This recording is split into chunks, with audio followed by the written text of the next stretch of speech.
Stay tune 91,6 FM Radio Siaran Publik Daerah Kabupaten Klaten.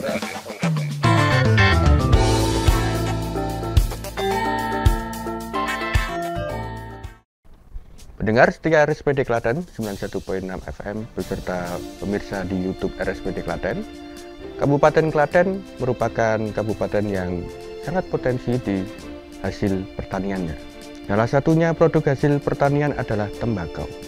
Sektor industri padat karya juga ada di Kabupaten Klaten dengan adanya pabrik hasil tembakau. Melalui program Kementerian Keuangan Republik Indonesia, Kabupaten Klaten terhadap hasil olahan tembakau, maka Kabupaten Klaten berhak untuk mendapatkan dana bagi hasil cukai hasil tembakau. Dana bagi hasil cukai hasil tembakau atau biasa disingkat dengan DBHCHT merupakan suatu program dari Kementerian Keuangan Republik Indonesia yang bertujuan untuk prioritas program jaminan kesehatan nasional, terutama peningkatan kuantitas dan kualitas layanan kesehatan, pemulihan perekonomian di daerah yang diprioritaskan pada bidang kesejahteraan masyarakat, penegakan hukum di daerah, dan sosialisasi perundang-undangan mengenai cukai hasil tembakau. Disebutkan bahwa alokasi DBHCHT dibagi menjadi 3 aspek utama masing-masing dengan persentase 50% untuk bidang kesejahteraan, 40% untuk bidang kesehatan, dan 10% untuk bidang penegakan hukum serta sosialisasi. Gempur rokok ilegal. Ciri-ciri rokok ilegal ada 4, yaitu yang pertama, rokok pita cukai palsu. Yang kedua, rokok pita cukai berbeda. Yang ketiga, rokok tanpa pita cukai. Yang keempat, rokok pita cukai bekas. Dan ancaman pidana menurut Undang-Undang Republik Indonesia Nomor 39 Tahun 2007 tentang cukai, pidana denda paling sedikit 2 kali nilai cukai, paling banyak 10 kali nilai cukai. Dan pidana penjara paling singkat adalah 1 tahun dan paling lama 5 tahun penjara. Terus kemudian jika seluruh masyarakat menemukan laporan peredaran rokok ilegal, bisa lapor ke kantor bea cukai terdekat atau hubungi nomor 1500225. Kami ulangi, bisa di call center 1500225.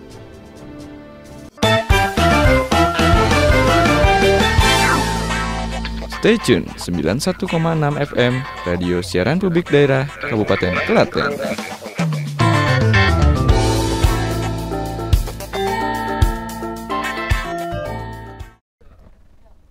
Baik saudara pendengar RSPD Klaten 91.6 FM dan pemirsa RSPD Klaten yang melalui YouTube, kita sudah kedatangan tamu yang sangat spesial nggih. Kalau ada penghargaan kebudayaan di Klaten, lebih tepatnya kepada jenengan. Bapak Kebudayaan Klaten.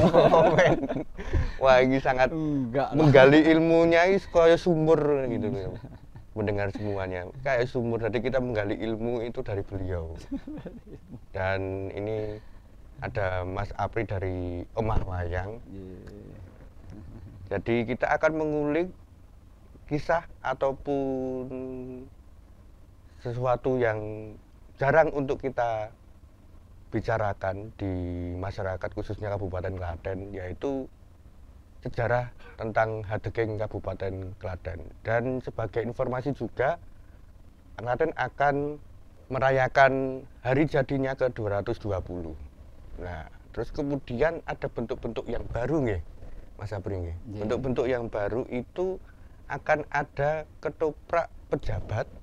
Ketoprak pejabat Ketoprak pejabat yang mengulas tentang berdirinya Kabupaten Klaten. Terus yang kedua juga ada lomba ketoprak dari DWP Dharma Wanita Persatuan Kabupaten Klaten. Dan juga sebenarnya lomba ketoprak itu juga mengenai tentang hari jadi nggih, Mas? Hari jadi juga. Nggih. Nah, sumangga Mas untuk bisa berkisah kenapa itu perlu gitu loh, Pak. Untuk mengadakan ketoprak pejabat.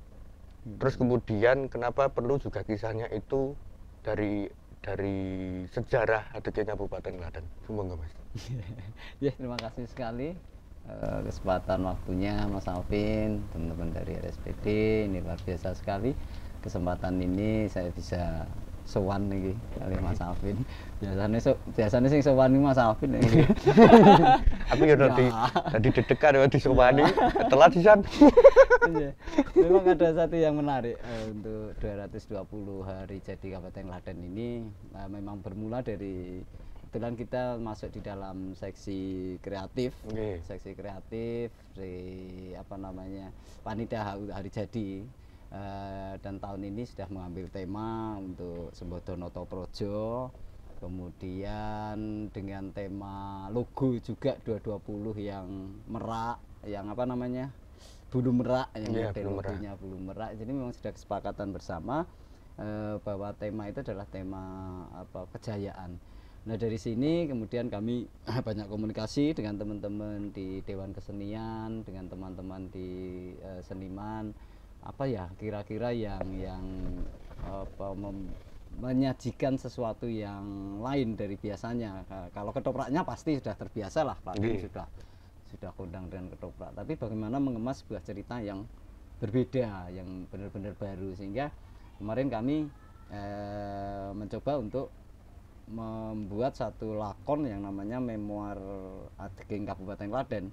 Jadi itu sebuah cerita memoir, yaitu cerita perjalanan sebenarnya yang semuanya kandungannya 80% ke kesejarahan. Jadi tidak untuk cerita legendanya memang ada juga itu, tapi tidak dominan itu. Jadi perjalanan ini memang perlu kami sampaikan karena ini juga terkait dengan polemik yang lagi gayeng juga sebenarnya. Kalau memperingati hari jadi itu pasti jadi gayeng. Harusnya Klaten itu udah lebih tua, udah sepuh. Dan ini ya ini polemik ini ya enggak apa-apa, ini kita akan tampung itu dan coba akan kita refleksikan, kita akan coba ungkapkan itu di dalam satu pertunjukan ketoprak. Jadi memang kami mengambil setarnya mulai dari kejayaan masa Medang itu, Mas. Masa Medang. Bisa dijelaskan masa Medang niku dari apa, terus kemudian dari mana, siapa yang menggagas masa Medang itu, ditemukannya kapan, bisa diceritakan, Mas? Jadi ini kaitannya dengan dengan pertunjukan ketopraknya ya, naskah ketopraknya memang kami setting di awalnya itu diadakan pertama itu di tahun 855. Itu masa pemerintahan Rakai Pikatan dengan Dyah Pramodawardhani, yang kita tahu tilasanipun niku candi-candi banyak ada di Prambanan, Candi Sewu, termasuk Siwagra atau Prambanan yang kita kenal.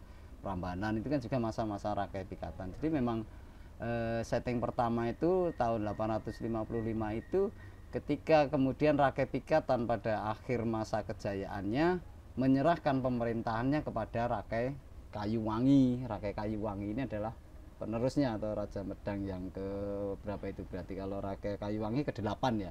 Karena Pikatan itu kan yang ke-7. Nah, mengapa kami mengambil awal dari memoir ini berada di Prambanan? Karena memang itu wilayah Klaten itu memang kejayaan pada masa itu berada di sana, berada di Prambanan itu di masa Rakai Pikatan.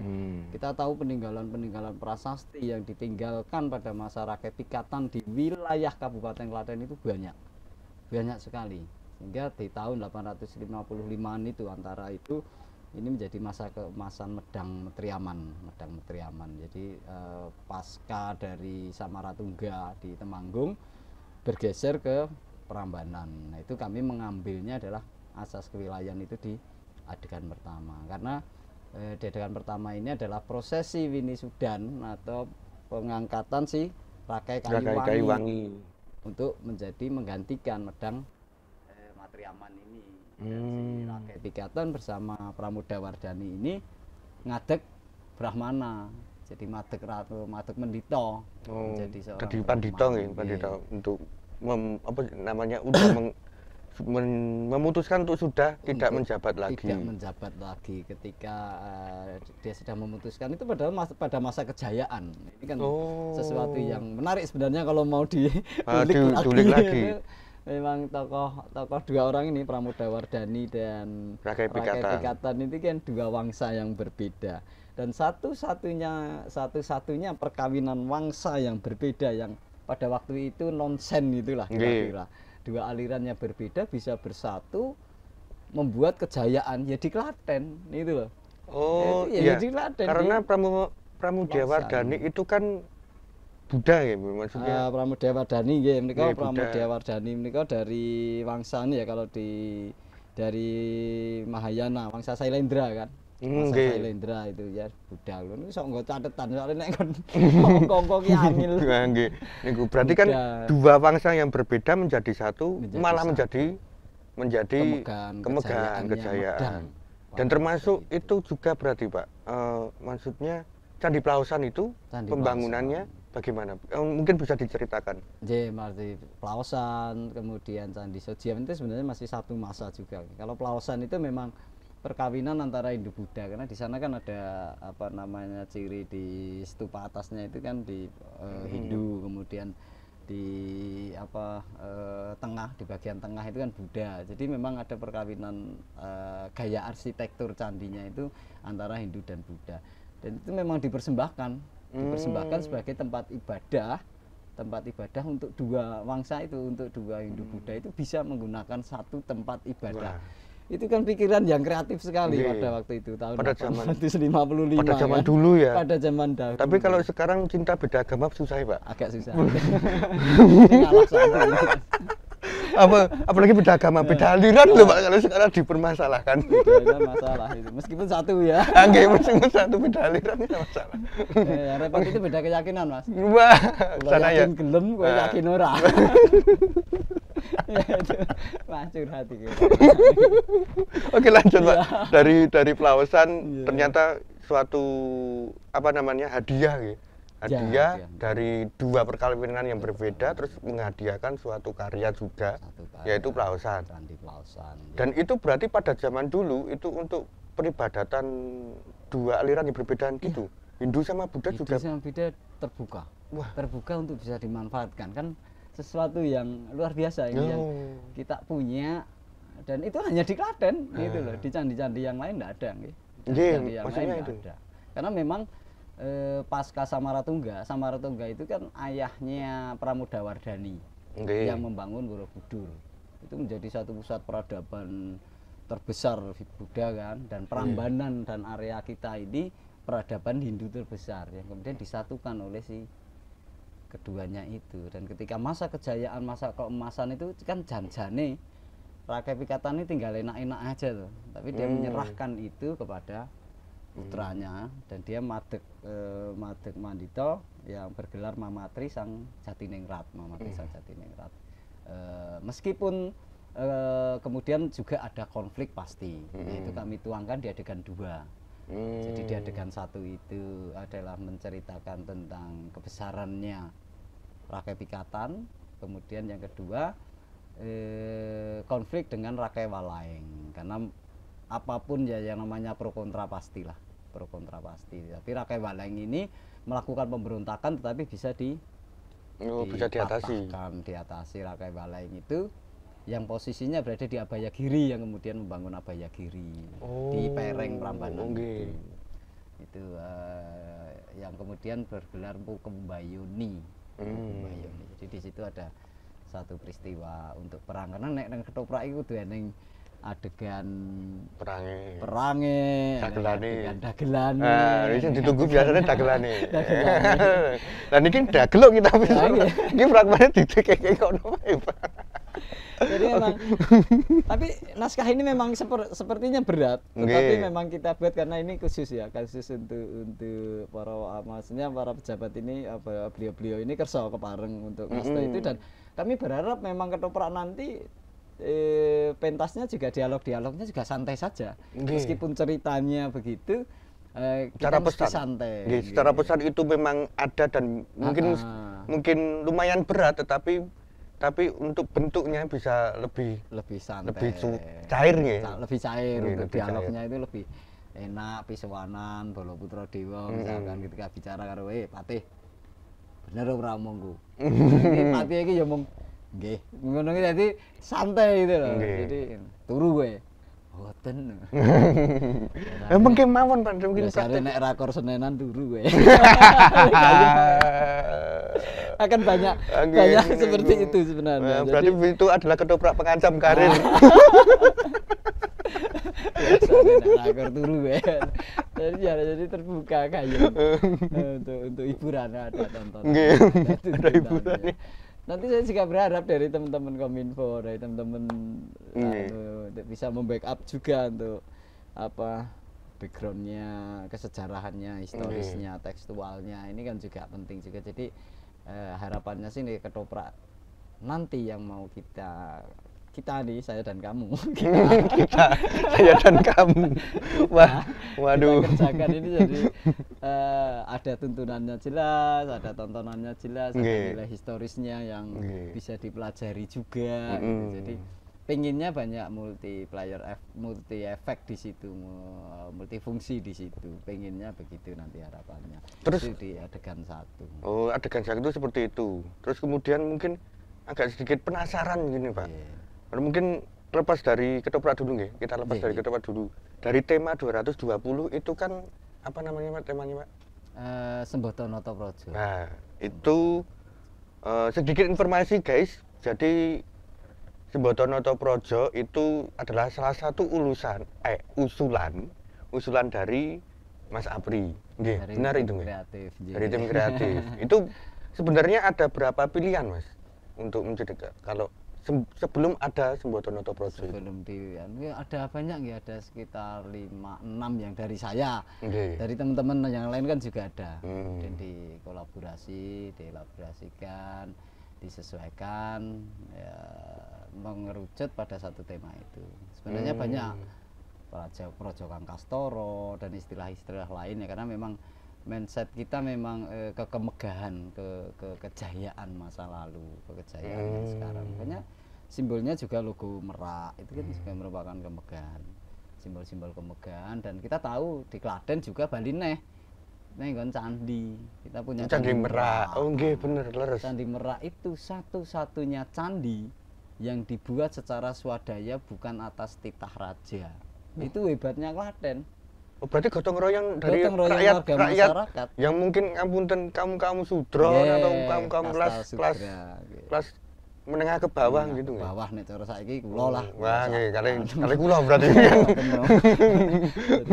Jadi itu satu-satunya menurut informasi dari teman-teman KHC ya, Klaten Heritage Community ini memang Candi Merak ini istimewanya adalah dia satu-satunya peribadatan memerdekakan diri dalam artian menjadi tanah sima itu atas prakarsa swadaya masyarakat Karangnongko yang sekarang Karangnongko kan. Itu kan luar biasa sekali Klaten. Pemerintahnya juga luar biasa. Jadi kalau dulu kan pembangunan peribadatan candi itu kan atas titah raja gitu. Semuanya pasti atas titah raja. Dan saya yakin sekali pusat pemerintahannya memang di Medang Matriaman, itu ada di Pikatan, di area Prambanan itu Pikatan ya namanya, Pikatan karena Pikatan itu kan wilayah sebenarnya. Oh, Pikatan. Itu nama asli atau memang itu adalah salah satu pemberian dari titah raja dari sebelumnya atau bagaimana itu Pak? Ya kalau merujuk nama yang namanya Rakai itu kan sebenarnya itu dia jabatan ya. Rakai itu adalah jabatan wilayah, seorang penguasa wilayah itu diberi nama Rakai tersebutnya. Nah, kemudian kalau Pikatan itu lebih menunjuk pada tempat. Nah, kalau nama aslinya banyak ya, Rakai Pikatan itu sudah dikenal juga sebagai apa itu Dyah Saladu, itu di Prasasti Wanua Tengah itu juga sudah mengungkapkan bahwa Rakai Pikatan itu bernama Dyah Saladu. Kemudian pada naskah Wangsakerta itu juga dideskripsikan Rakai Pikatan itu sebagai Dyah Kamulyan.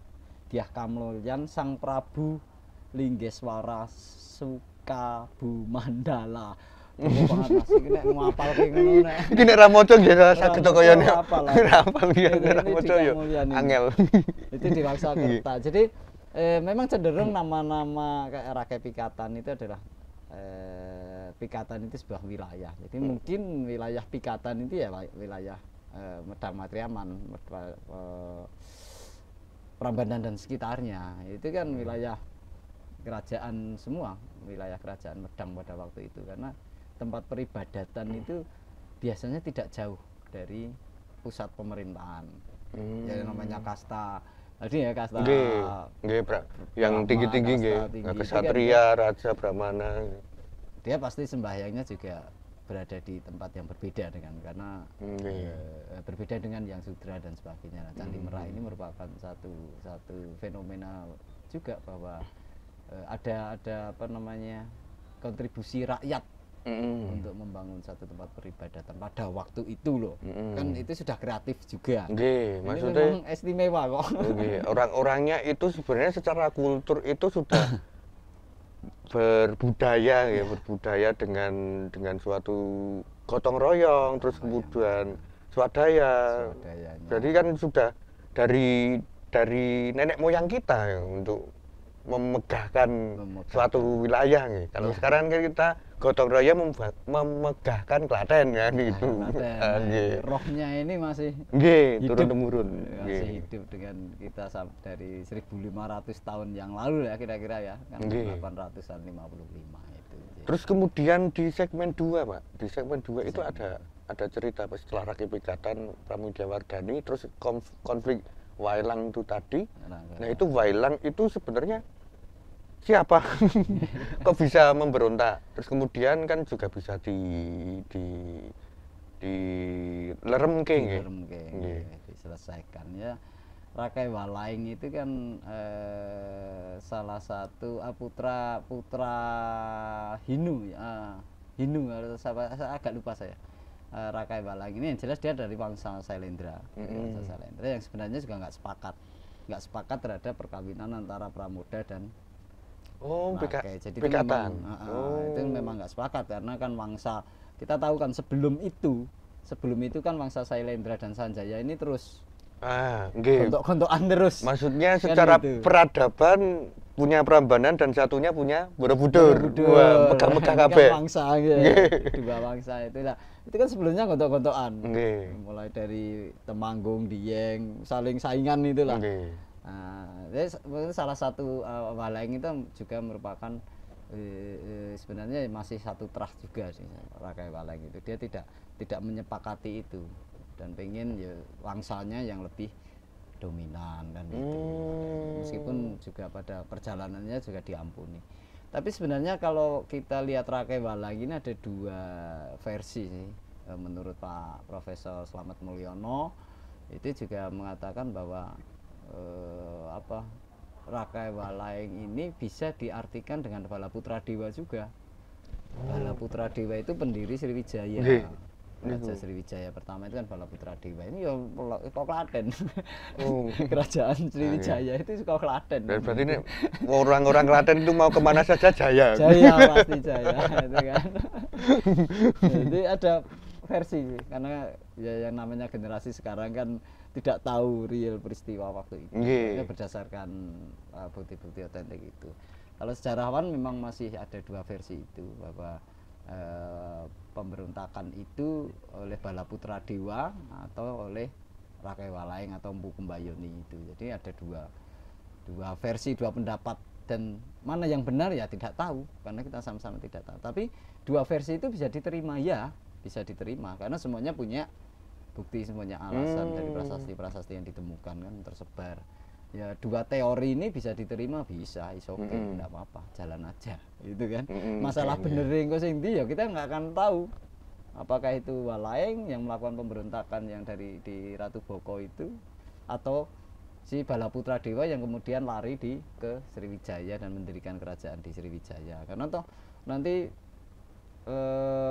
berapa ratus tahun kemudian juga Jawa ini diinvasi oleh Sriwijaya juga. Ya, berarti secara kekuasaan, kekuasaan itu Mataram kuno ya berarti nggih. Mataram kuno itu pernah diinvasi sama Sriwijaya. Setelah Mataram kuno, Setelah kejayaan Mataram, kuno. setelah kejayaan Mataram kuno. Iya, itu ada invasi Sriwijaya, kemudian ada peristiwa. Nah, itulah yang salah satunya menyebabkan nanti Nggih. diceritakan sih oleh si narator di adegan 1 itu, diceritakan bahwa itulah yang menyebabkan kemudian pusat kerajaan Medang Nggih. di bawah Mpu Sindok itu sekitar tahun piro ya, kalau rapal. Sekitar tahun 900-an sudah, hampir itu. Satu abatan. Itu berpindah dari Jawa Dwipra ke Yawapura. Yawapura menika Jawa Timur. Berpindahnya itu karena salah satunya adalah invasi Sriwijaya ke Medang Matriaman. Kemudian yang kedua yang jelas terjadi adalah bencana Merapi. Bencana alam berarti. Bencana alam Merapi itulah kemudian yang menyebabkan perpindahan ibu kota Medang Matriaman dipindah ke Yawapura atau ke Jawa Timur. Itu sebelum itu kan setelah Rakai Kayuwangi, setelah Rakai Pikatan, Rakai Kayuwangi, setelah Rakai Kayuwangi kemudian urutannya masuk si raja yang berikutnya dia sinten niku. Dia Pitaloka. Sebelumnya oh ya, ini dari pasca Kayuwangi Dyah Takwas ini agak kurang kondang ya. Karena dia hanya memerintah 7 bulan. Setelah itu mungkin ada invasi itu setelah atau itu, ada tidak bencana? Diketahui. Itu hanya 7 bulan di tahun 885 pasca selesainya si Kayuwangi, Dyah Takwas atau Sri Jaya Kitri. Itu dia hanya 7 bulan. Kemudian diteruskan Raja Medang yang ke-10 Dyah Dawendra atau Rakai Panumwangun. Tapi dia lari dari keraton. Dia berkuasa 3 tahun dari antara 885 sampai 887. Tapi kemudian masa akhirnya juga tidak diketahui karena dia hilang mukso lari dari keraton. Ini juga tidak diceritakan. Pada zaman dulu belum ada WA ya, belum Pak? ada. Nanti bro. Nah, itu dilacak ini, Sherlock. Jadi karena pada zaman itu mungkin juga kita membayangkan pada zaman itu pun sebenarnya listrik juga belum ada dan lain-lain. Kalau misalkan ada miss itu sebenarnya juga pembuktiannya cuma cukup di prasasti. Di prasasti kita yang bisa menjadi bukti sejarah itu kan yang A1 lah katakanlah ya prasasti, situs dan sebagainya yang bisa. Yang jelas prasasti itu karena dia tekstual menceritakan sejarah realnya itu. Baru tahun di 895 masa Dyah Sambu. Dyah Sambu itulah yang buktinya kita temukan Ageman Sarwomas yang ada di Wonoboyo Jogonalan kan itu. Itu kan merupakan kebesaran kan. Tas wing nganggone komas lho Mas. Tas, bingle. Hermes kalah nih. Hermes kalah nih. Itu tahun itu kita sudah pakai Balenciaga kalah. Dan blebekan itu. Sebelum iklan, Pak. Sebelum break dulu. Sebenarnya pada zaman Rakai Pikatan kita kembali ke Rakai Pikatan. Itu kan sempat ditemukan juga prasasti Yupit itu.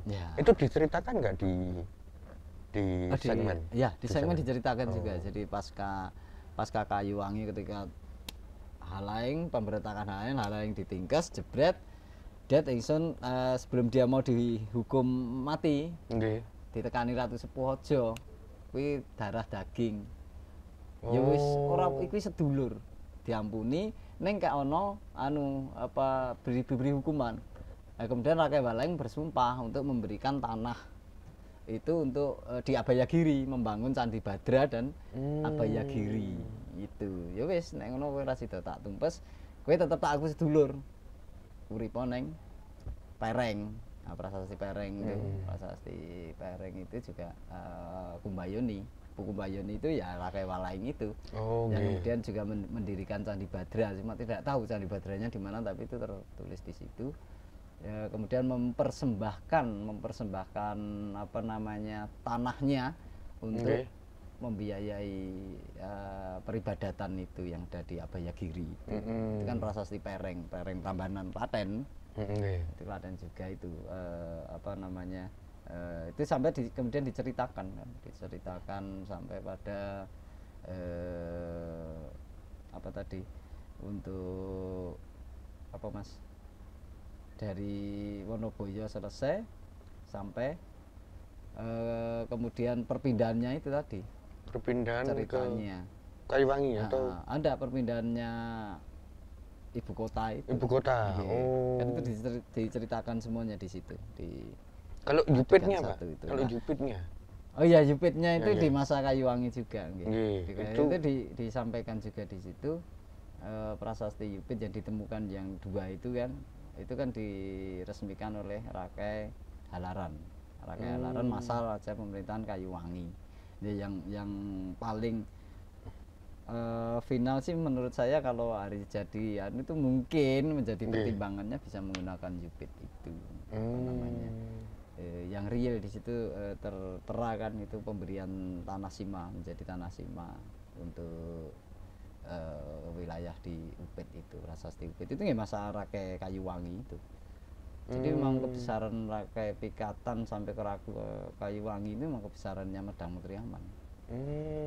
Puncak kejayaan nih. Puncak kejayaan yang Jawa Tengah. Dan itu tertulis ya secara Tertulis rapi. real, Dan itu bisa dilihat di prasasti, bisa dipertanggungjawabkan bahwa Klaten itu sudah berbicara banyak di Jawa Tengah sudah zaman dahulu kala gitu. Sebelum Majapahit. Sebelum Majapahit. Sebelum Majapahit kan. Malah sebelum Majapahit guys. Iya, gitu. sebelum Majapahit karena Majapahit kan baru 1300-an ya, 300-an. Nggih, menarik sekali teman-teman semuanya, pendengar setia dan pemirsa setia RSPD Klaten. Kita kembali setelah pesan-pesan berikut ini. Bibir berem-berem cawer hayam panon coklat kopi susu. Kula nuwun Mas. Nggih, Mbak. Ayoni rokok kula Mas. Kok napa, Mbak? Lah niki kula pun gadah. Allah Mas, please. Niki pun gadah kula, Mbak. Please Mas, tumbas kok Mas. Kok penak. Kula pun gadah, Mbak, saestu. Nggih pun. Niki mawon. Niki rokok napa, Mbak? Niki luwih murah. Luwih murah mangke jenengan hati kata. Nggih Mas. Kok kaya aneh ngene iki, ra neng pita-pitane, Mbak. Niki sae lho. Ojo Mas. ditambani. Iki ngono rokok bodong. Jadi ngono. Sampeyan nek dodol rokok iki iso dikunjara 2 tahun tekan 5 tahun menurut undang-undang cukai. Ayu-ayu kriminal kok, Mbak. Nggih pun niki kula tenan swear. Ya tenan lho. Nggih. Ya. Nggih. Ojo dibaleni neh. Sesuk neh nek entuk rokok kaya ngono kuwi segera lapor ke pihak yang berwajib. Kaya ngono, Mbak. Ayu-ayu mosok kriminal. Mending dadi bojoku. Stop pengedaran rokok ilegal. Aspirasi Anda ingin dibahas? Simak obrolan serap aspirasi. Tayang setiap hari Senin dan Kamis. Jam 10 hingga 11 waktu Indonesia Barat. Hanya di radio kesayangan Anda. 91,6 FM Radio Siaran Publik Daerah Kabupaten Klaten. Serta di channel YouTube RSPD FM Klaten.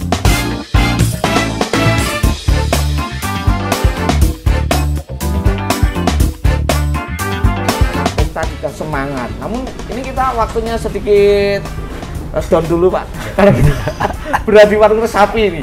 Resapi ini meresapi. Nah, selain meresapi tentang udah datang Pak. Oke, kita nikmati dulu aja. Dulu pendengar juga pemirsa yang mungkin pengen merasakan nikmatnya sate Marangi bisa datang di sini.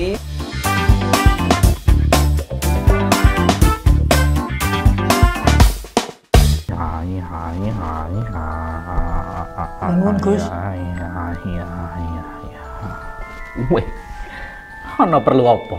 Niki Gus, kula pengen sugih. Pripun nggih carane? Heeh. Tenan? Loh, tenan to Gus. Pripun nggih? Telan iki. Ampun. Delok iki nek. Wih, wagu. Iki sing terakhir. Ae sing kulon teko kulon, sing lor teko lor, sing kidul bali kidul, sing ngetan bali yo ngetan. Rene rada nyedak rene. Iki didol wae. Sesuk kowe bakal sugih. Wah, lah kok kaya ngene. Iki rokok ilegal jenenge, Gus. Iya ta? Iso dipenjara loro, nanti tekan 5 tahun kowe. Weh. Apa iya? Wis, so nek tok ngene iki langsung dibuang, terus dilaporke ning pihak berwajib ning call center 1500225. Stop pengedaran rokok ilegal. Laporkan oknum penyebaran rokok ilegal. Ayo, gempur rokok ilegal. Campur sari, salah satu ciri khas harmoni Nusantara. Bisa Anda simak di jam 18 hingga 19 waktu Indonesia Barat dan jam 20 hingga 21 waktu Indonesia bagian Barat di program Campur Sari Nyamleng, hanya di radio kesayangan Anda. 91,6 FM Radio Siaran Publik Daerah Kabupaten Klaten.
Ayo, gempur rokok ilegal.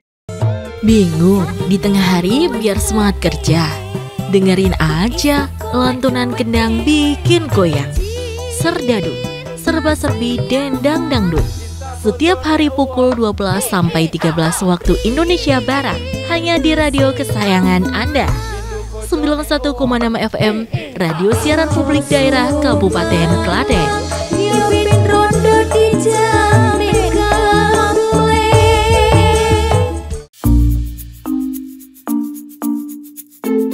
Halo bro, ya kali ini mampir neng kantor Bea Cukai, jalan-jalan ya, karo sapa ngerti anu ya, enek gawean-gawean ya.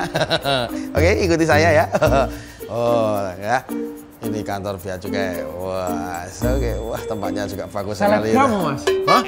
Bukan selebgram itu mas. Ya Allah, buku konten ini. Saya itu anu mas, golek pekerjaan gitu loh pak. Kira-kira apa ya mas? Yo, bagian LAP2 apa? Lap-lap meja, apa USG usung-usung gitu ya. Ini di belakang saya sudah ada Mas Selamat. Selamat dan berbahagia ya. Kira-kira gimana mas? Ada pekerjaan nggak buat saya mas? Ya, nanti tak takon lah ya. Magang-magang gitu ya? Ya, magang-magang. Gimana USG gimana? Usung-usung. Oke ya, lanjut lagi. Halo, piye yang tenang lah, santai wis untuk kerjaan nih. Sik bentar ya, sik ya. Alhamdulillah. Lakon magang neng Bea Cukai. Toce. Mas, nek rokok ra ning kene. Ning ndi? Kono sono nganu nggo rokok tempat rokok khusus kok. Oh, ya sorry gitu. Cek to. Yo, rokoknya bodong ini. Ora nek rokok bodong. Penjara lho. Ciri-ciri ndi nek bodong? Ki ra ono pita cukene. Lho. Bodong. Oh. Ra ono pita cukene. Berarti nek magang kene ngerokok ngene iki nek entuk. Ya ora oleh, nek ndi wae ora oleh. Oh, nek ndi wae entuk ya. Melanggar hukum iki. Oh, kudu sing resmi. Enek cukene kuwi ya. Oh ya. Laporkan bisnis rokok ilegal di lingkungan Anda. Call center Bravo Bea Cukai 1500225. Ayo, gempur rokok ilegal. Ayo, gempur rokok ilegal. Gerak harmonis sentuhan tradisi. Langgam keroncong pop Jawa. Setiap hari pukul 15 hingga 16 waktu Indonesia Barat. Hanya di radio kesayangan Anda. 91,6 FM Radio Siaran Publik Daerah Kabupaten Klaten.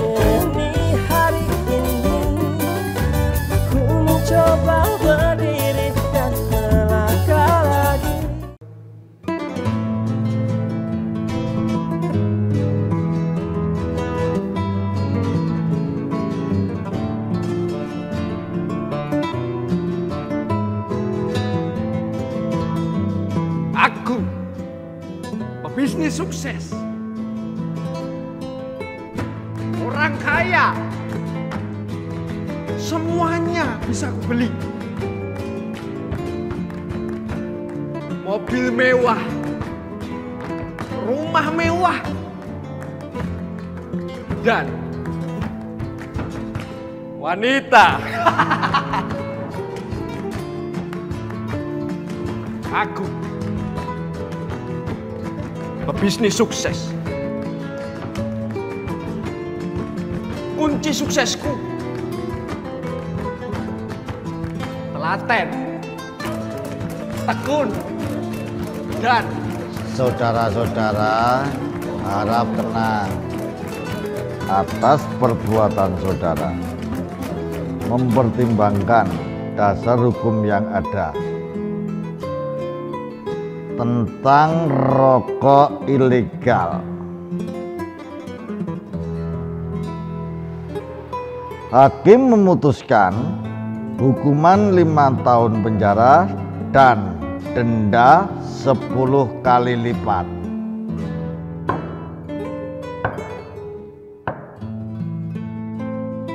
Stop pengedaran rokok ilegal. Baik pemirsa dan pendengar dari Sepeda Klaten 91.6 FM. Ayo gempur rokok ilegal. Sepakat. Ya, sepakat nggih. Aku seniman ini mesti nggih. Nek mboten niku nggih, aduh nek ra kopi nggih. Rokok to mbiyen, Pak. Nah niku kalau bisa ngerokok yang legal-legal saja harus nggih. yang legal, harus yang legal dimulai dari kita. Nggih, siap. Nggih, lanjut. Tadi kan kita berbicara di segmen nggih, Pak. Segmen-segmen yang menceritakan suatu sejarah berdirinya Klaten. Nah, segmen selanjutnya apa, Pak? Itu, Pak? Segmen kedua memang pasca Medang ini kembali lagi pasca Medang itu memang kita sudah misling sekitar 500 tahun itu tidak ada catatan sejarah di wilayah Kabupaten Klaten itu tidak ada catatan sejarah, jadi hampir setengah milenium ya. Iya kan, 500 tahun itu tidak ada catatan sejarah sampai muncul sebenarnya juga A2 sih, karena ke masa Majapahit itu aja kita agak bingung untuk mencari apa sih yang tersisa di Klaten. Ada bukti A1 enggak masa Majapahit itu kan belum ditemukan. Mungkin nanti akan ditemukan lah, karena penemuan itu kan belum tahu ya. Biasanya penemuan sejarah ini bisa membatalkan penemuan sejarah yang berikutnya karena ada penemuan yang lebih baru itu biasa terjadi. Bisa dipertanggungjawabkan. Bisa dipertanggungjawabkan, itu bisa. Nah, di sini saya mengambil adegan berikutnya adalah pasca runtuhnya Majapahit. Jadi Girindawardhana masa Prabu Wilwatikta Ranawijaya itu, di Girindawardhana itu di masa Majapahit itu kita punya tokohnya banyak sekali yang sumare di Klaten ya. Kita ada Kyai Menang Langse, ada Sri Tanjung Ceper dan sebagainya itu. Nah, tokoh-tokoh itu memang kami imajinerkan kemudian berada dalam satu pementasan di satu panggung itu, tokoh-tokoh yang ex Majapahit, tokoh-tokoh beliau-beliau orang-orang Majapahit yang berada di Kabupaten Klaten yang sumare di situ. Jadi setting di situ si Girindawardhana menyampaikan bahwa Majapahit sudah selesai, kejayaan kita suka tidak suka sudah selesai, tidak apa-apa. Sekarang kamu aku perintahkan, aku sabdakan, tak titahke, kowe melayu wo, bukan melayu ya, bukan lari ya, maksudnya nenepi yo lereno neng kidul liring kulon Cerak Yawadwipa. Kejayaan masa Medang zaman dulu. Di sanalah tanah tempat yang baik untuk kamu menepi, untuk kamu menghayati diri sendiri dan sebagainya. Jadi di adegan 2 ini lebih pada kalau adegan 1 tadi kemegahan, kemudian konflik, yang ketiga ini adalah sebuah penerimaan. Filosofisnya itu penerimaan dari Girindewardana dari masa kejayaan Majapahit ini untuk ngongkon kowe Sumareya ning Klaten wae. Kan secara lisan kan tidak muncul Klaten ya. Sumareya ning kulon kiduling Yawadwipa, kejayaan Medang. Nah, kemudian mereka berangkat menuju ke Klaten yang kemudian Sumare tokoh-tokoh di sini banyak sekali, dan itu bisa nanti akan disebutkan di narasi karena sifatnya sejarah itu. Kalau niku nek ora catatan ora maca wedi kleru. Enggak apa-apa. Gitu. Karena kita ceritanya begitu lah. Harusnya memang secara konkret ya, secara konkret dan bisa dipertanggungjawabkan. Kadang lupa kan juga nggak apa-apa toh, Pak. Yang penting jangan lupa sama istri. Itu nomor 1 dong. Oke, lanjut Pak, lanjut. Nomor 6 Mas. Nomor 1 sampai 5 itu Pancasila ya. Oh ya, siap. Wah, itu tadi goceng iki. Esuk mesti kita dagelan metu.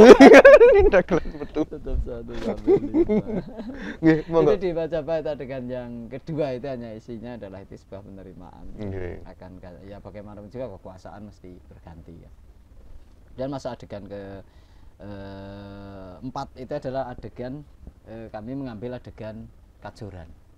Itu peristiwa itu kalau di adegan Majapahit itu setting angka tahunnya 1478 semasa munculnya Demak Bintoro Gung, munculnya Raden Patah yang menguasai Jawa, hancurnya Majapahit itu pada peristiwa ada adegan 3. Di adegan 4 ini Kajoran. Kenapa saya memilih Kajoran? Karena memang itu ada cerita konflik besarnya. Karena sebetulnya sebelum Kajoran ini kan kita kenal ada Pandanaran II di tahun 1500-an kan. Tapi kita ngambilnya yang di Kajoran karena di situ ada cerita konfliknya yang kemudian berhasil Kajoran ini berhasil membedah Mataram, Islam masa Amangkurat Agung I. Itu kan peristiwa itu dipelopori Agung Kajoran. I berarti itu bapaknya Sultan Agung. Bapaknya nggih Sultan Agung ya, Amangkurat I. Nggih, Amangkurat I bapaknya Sultan Agung berarti nggih. Bapaknya Adipati Anom, Pangeran nggih. Iya istilahnya terus Sultan Agung ya. Nggih. Terus kemudian lanjut itu. Pak. Nah, peristiwa itu kan yang kemudian itu sudah muncul masa VOC ya. Masa VOC karena VOC udah datang ke sini ke tanah Jawa. Ke tanah Jawa. Kemudian ditentang, salah satu tokoh penentangnya adalah Kajoran tadi. Meskipun sebenarnya juga ada persoalan yang memicu selain ketidaksetujuannya dengan VOC Kajoran ini, Kajoran yang ada di Klaten Selatan itu, selain tidak setuju dengan VOC juga ada persoalan tentang peristiwa eksekusi anak mantune si Wiromenggolo itu kan dieksekusi oleh Amangkurat Agung, dan banyak sekali kediktatoran atau kekejaman pada waktu itu dalam tanda petik Amangkurat I, sehingga dia dibantu Trunojoyo dan Rai Galengsong dari Maluku menyerang Amangkurat I sehingga bedah. Amangkurat jatuh. Jadi umpama Kajoran gelem madeg dadi ratu ngono ya apik. Oh nggih. Kajoran dadi terah. Kajoran ada negara sendiri berarti nggih. Negara di dalam negara Kajoran. Gayeng niku. Dipindah kan oleh si Trunojoyo, tapi akhirnya si Adipati Anom putranya tadi ya mungkin ya Sultan Agung. Nggih, Sultan Agung. Nama lainnya itu. Itu kemudian malah dibantu VOC kemudian menggempur Kajoran untuk merebut tahta kembali, tahta ayahnya. Itu satu peristiwa yang menarik dan itu dimulai juga di Klaten juga. Maksudnya yang menjadi pemicunya, yang menjadi yang menjadi pelopor untuk ketidaksepakatan dengan VOC ya orang-orang Kajoran itu. Orang-orang Kajoran itu. Berarti pada zaman Amangkurat I itu hubungan sama VOC itu mesra-mesra gitu. Sudah. Terus kemudian munculnya geng Kajoran. Itu menghancurkan, mungkin dalam satu sisi itu berbeda pandangan bahwa iki kaya wong kene kaya ngene iki aja kerja sama gitu nggih. Ada perbedaan. Ada perbedaan pendapat di situ. Akhirnya kurang sidik Tadi kerajaan gitu. Iya. Kurang sidik. Kemudian termasuk mantune si Wiro Menggolo itu kan karena berbeda paham, berbeda pendapat, kemudian jadi asingkan. Amangkurat itu kan terkenal ya, Raja-Raja Mataram yang terkenal agak mungkin tanda petik diktator gitu, memang di Amangkurat satu itu. Ras pakat gua mutasi. Kecamatan. Ras pakat pindah. Rasa nyambut gawe Minggir. Ya iyalah. Nggih. Berarti mutasi itu pada zaman dulu sudah dilakukan. Ya itu karena enggak bisa kerja, kan macam-macam kan alasannya kan, tidak kalau tidak sesuai visinya. Jadi banyak sekali konflik waktu itu, sehingga itulah yang mendorong kemudian kehancuran ini. Dan kemudian yang adegan terakhir itu sebagai klimaksnya itu kami ngambil tokoh Kiai Melati. Itu kami ambil setting tahunnya 1788. 1788 itu pasca perjanjian Giyanti.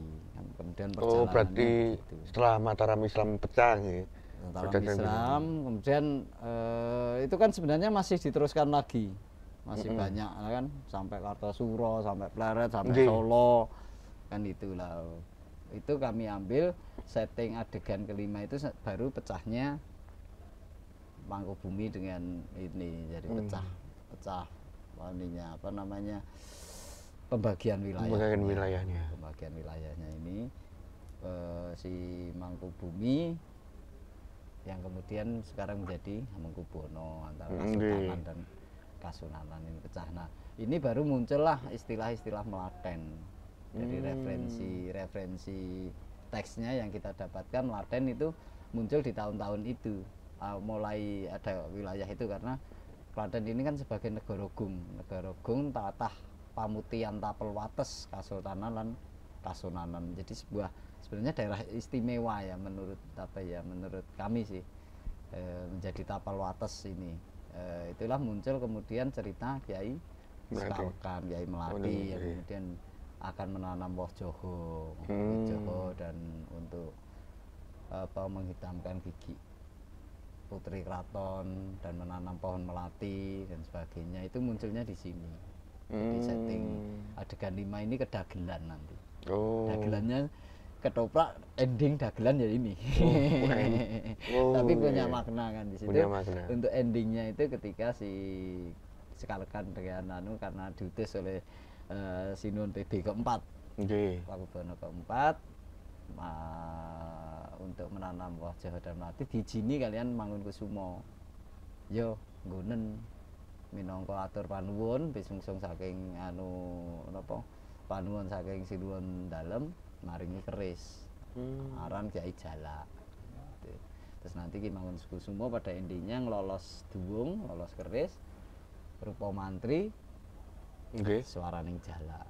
Itu sengkalan tahun 1804. 1804 itu menjadi acuan 1804 itu dengan menjadi acuan hari jadi ya. Kata Melaten sendiri tadi Pak meneruskan, Melaten sendiri itu artinya apa? Melati.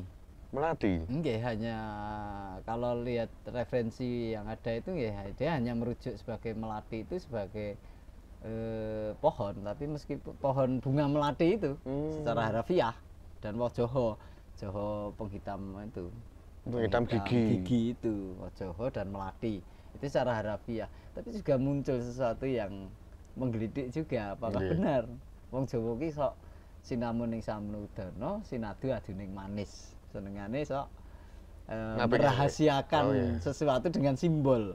Bener nggak melati itu, apakah itu harafiah dia menanam melati, apakah atau itu harumnya atau keharumannya, harumnya seperti harum melati. Harum melati nek kowe pengen nandur kabecikan ning Klaten itu.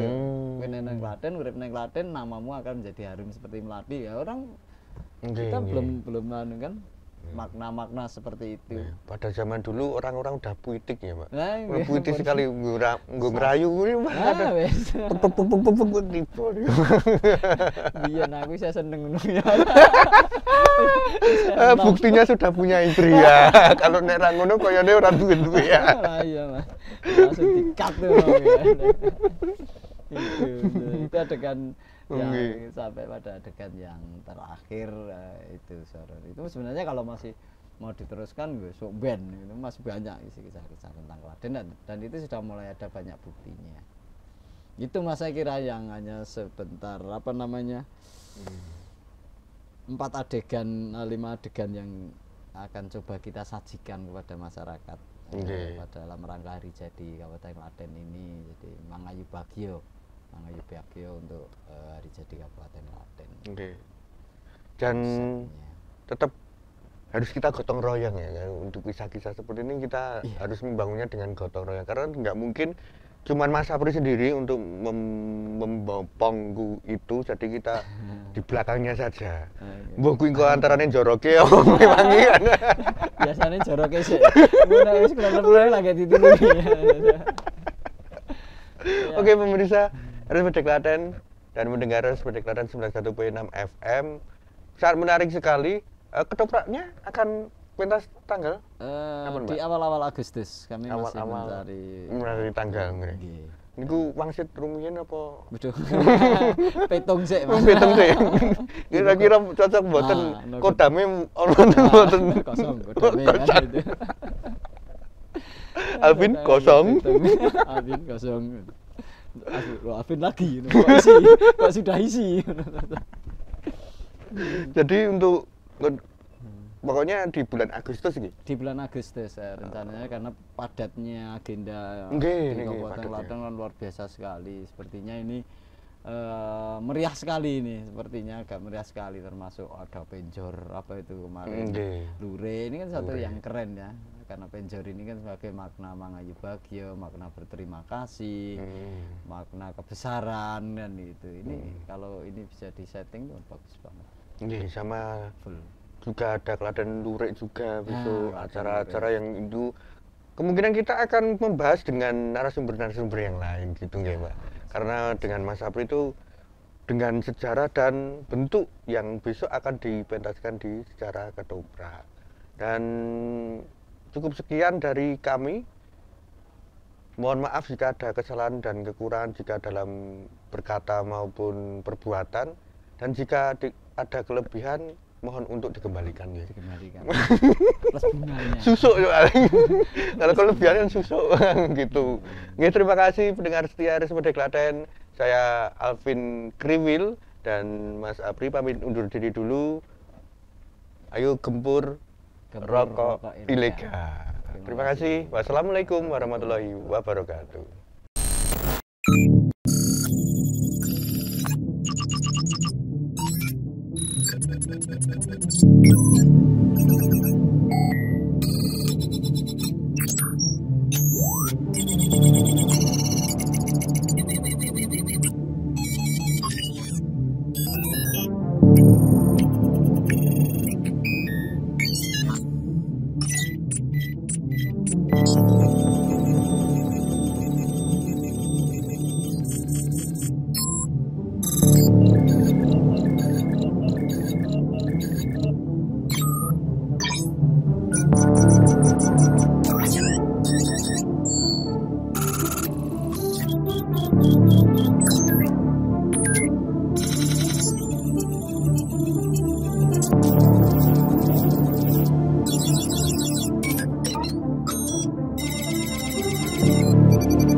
Ayo, gempur rokok ilegal.